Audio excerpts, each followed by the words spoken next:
Boa noite, nossos amigos e demais companheiros de estudos do Espiritismo.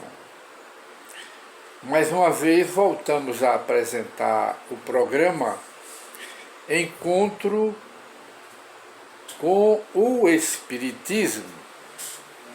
E desta feita gostaríamos, antes de comentar o tema, um breve tema que nós escolhemos nesta noite,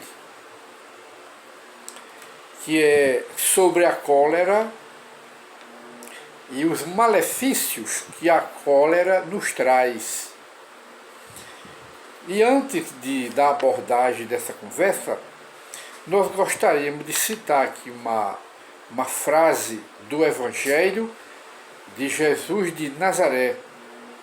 O que ele diz: o que ligardes na terra será ligado no céu, e o que desligardes na terra será desligado no céu. O que é que ele quis dizer com isso?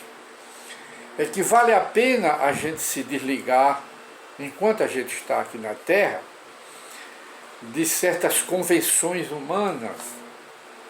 É importante para o nosso futuro espiritual, ele quer dizer essa frase, que aqui na Terra devemos logo exercitar ou nos desligarmos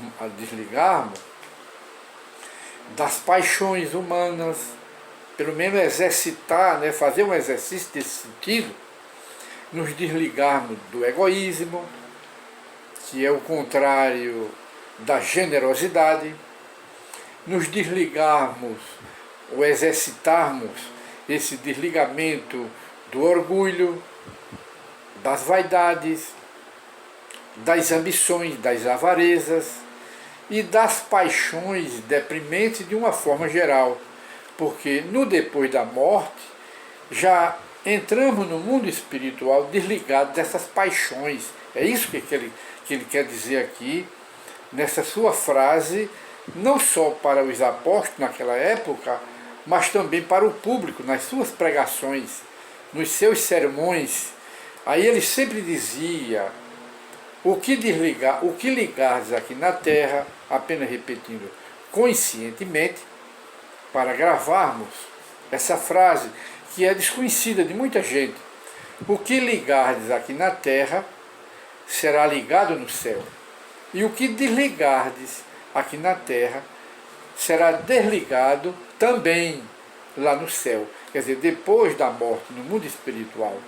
Então vale a pena exercitar, se ligar aqui na terra, ou exercitar algumas virtudes, dar importância àquilo que merece importância, e não dar valor nem dar importância àquilo que na realidade não tem importância aqui no mundo.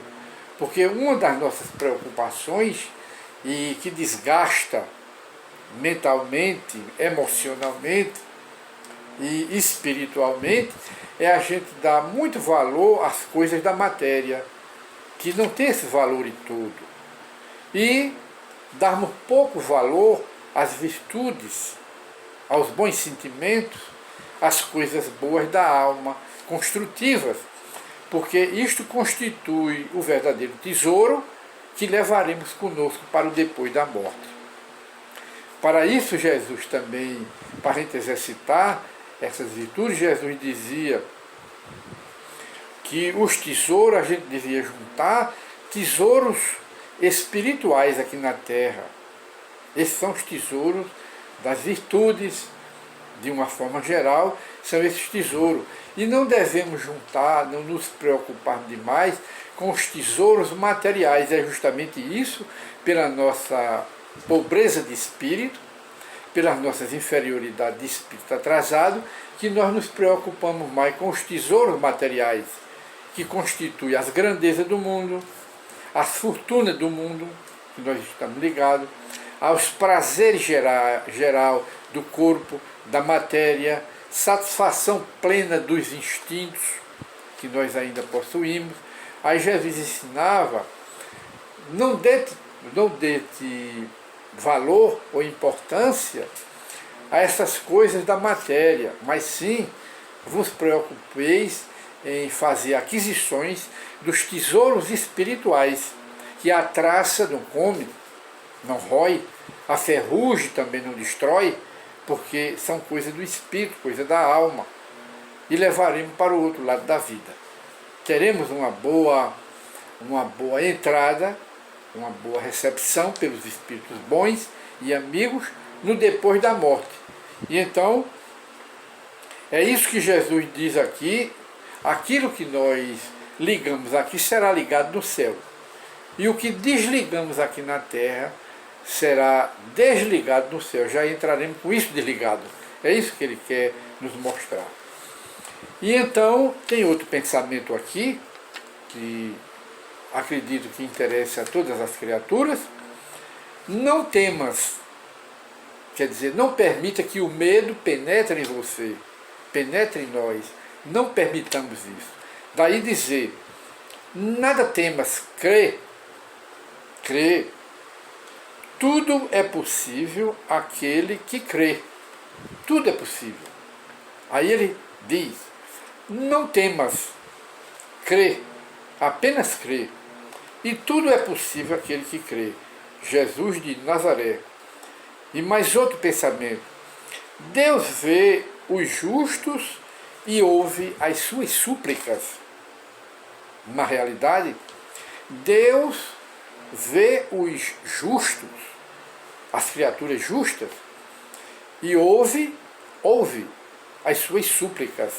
Então nunca devemos, nos nossos problemas, em nossas perturbações, em nossas depressões, em nossos problemas morais e espirituais, nunca devemos perder a fé no poder de Deus e nunca devemos perder a crença na fé e na oração, na prece, porque nós temos esse tesouro dentro de nós, a prece, a fé, a paciência e a perseverança.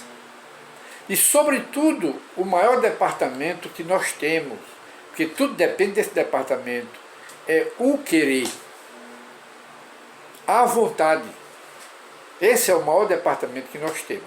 É essa vontade que movimenta a fé, movimenta a prece, dá impulso, e movimenta e dá impulso à paciência e também à perseverança. São forças da nossa alma que Deus nos concedeu. E temos a vitória, o sucesso espiritual pela frente. E então, depois dessa sugestão dos pensamentos, conversemos um pouco sobre a cólera. A cólera é a ira. Toda vez, vejamos que mal faz a raiva, a cólera, a ira. Vejamos que mal ela faz. Quando nós temos raiva, a nossa aura magnética, ela fica escura. Quando estamos irados, encolerizados, o nosso campo espiritual, se pudesse ser fotografado, se pudesse ser filmado, a máquina fotografaria o nosso campo magnético completamente escuro, sombrio.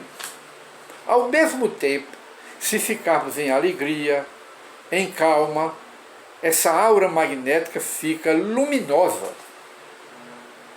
Essa é a desvantagem de termos a raiva, de alimentarmos a cólera e alimentarmos a fúria, porque todos nós temos esse campo magnético que se reflete, ou que já é um reflexo do campo espiritual, ou seja, do corpo etérico, ou do perispírito. É aquilo que as Escrituras chamam o corpo celeste, que Paulo chama o corpo celeste. Então o nosso corpo celeste, que o Espiritismo denomina de perispírito, é esse perispírito que escurece, é o corpo espiritual.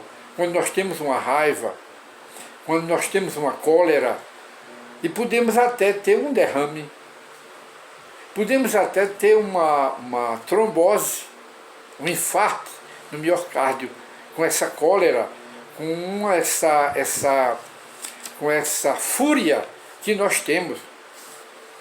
E de maneiras que muita gente chega a dizer, se valendo, né, justificando a sua cólera, justificando a sua fúria, justificando a sua raiva diante de algumas dificuldades da vida, costumam dizer que Jesus, para se defender, se justificar, chegam a dizer que Jesus também foi colérico, teve momentos de cólera, teve momento de ira, quando isso nunca aconteceu com Jesus. Um espírito puro não se encoleriza. Um espírito puro, um anjo entre nós, que Deus enviou para ser o governador da terra e para nos dar o verdadeiro exemplo de humildade, de calma, não é? De controle emocional. Ele não teve um momento de ira. Nunca na vida Jesus teve um momento de ira. A ira é nossa, a raiva é nossa. E Jesus nunca teve um momento de ira, como um espírito superior.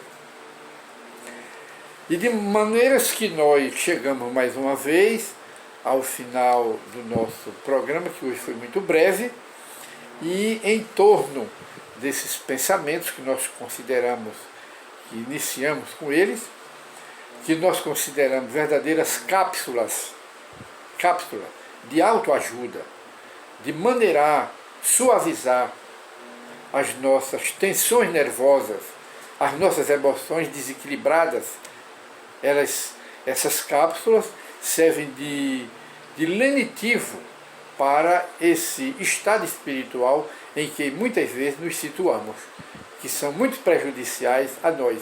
E nunca esqueçamos que na hora da raiva o nosso perispírito ele fica escuro, o campo magnético que nós temos fica sombrio, escuro e nos faz muito mal.